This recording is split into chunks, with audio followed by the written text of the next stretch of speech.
che anh che chiwe diwani ting po mu pindu akra sa anong le drot na shiku tawase hodi da se un bong mu mu trong kring che là bao pe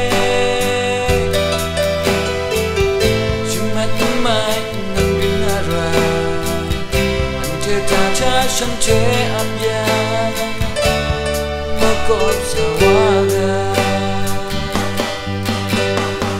Rít ra tí năng ám nhu tí năng ám mơ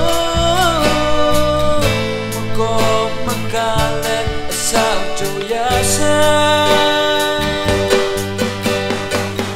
như gió chú rê shì ca ni phê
nhẹ sương gió nhẹ nung dài nhẹ giấc mơ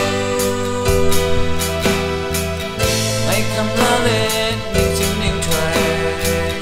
anh che amo sim sa hoa ra đất sát sa hoa na rít ra tí năng ám nhu tí năng ám mơ sao châu giá xa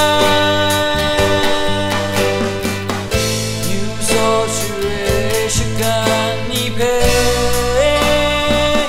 cũng ga trọc ngày ya đây ni bê anh đâu đi say